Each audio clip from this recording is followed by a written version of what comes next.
Hi, Prairie, Total Spine Health and Injury Center in Maple Grove, Minnesota. What we're going to talk about today is we're going to talk about running shoes. I get a lot of questions about what the proper footwear should be if you're working out, if you're running, and I actually had the pleasure and the opportunity last weekend to go down and work out with one of my good buddies, Kurt, down at Pro Fitness Training in Eden Prairie, and he started talking about the right footwear and the right shoes that you should use in a lot of workouts. Now, there's a lot of different sides to this. A lot of people will say you need to have a thick cushion, and then the opposite, the extreme opposite, is the people who say you need to have as minimal sole and support as possible.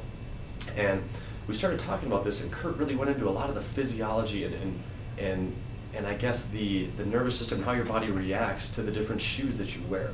My personal opinion, and after really talking with him and making the transition, is that the less sole and the less support, the more natural it feels, the better it is for you. So there's a couple different reasons. Now, when people run and they have a really thick, maybe it's a shock or a big air pocket in there, when you have a big, thick sole like that, what your body does subconsciously is you actually strike harder. Your body wants to feel the ground, so you end up actually striking harder.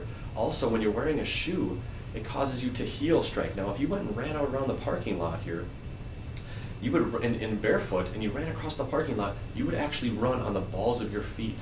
But as soon as you put a shoe on, it changes all the biomechanics of how you run, and you actually heel strike. That's why if you look at your shoes, most of the time the heel is what is worn out the most, and the ball of the shoe is actually perfectly fine. So that's number one, okay? It actually makes you strike harder.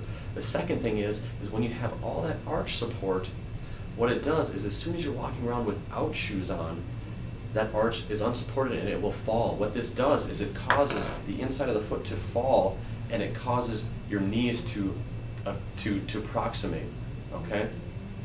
They actually get closer, and it puts a weird angle on the knee, and it causes a lot of medial knee pain. So that is the second big thing. So you strike harder when you wear big, thick-soled shoes. It changes the biomechanics of your running, and then it also affects the knee and puts a lot of stress on the knee as well as the ankle all the way up into the hips as well. And so that's the big tip for today. Try to go with something I recommend personally, something like a New Balance Minimus. Merrell makes some good shoes as well. There's a lot of, Innovate is another great brand. There's a lot of good brands out there.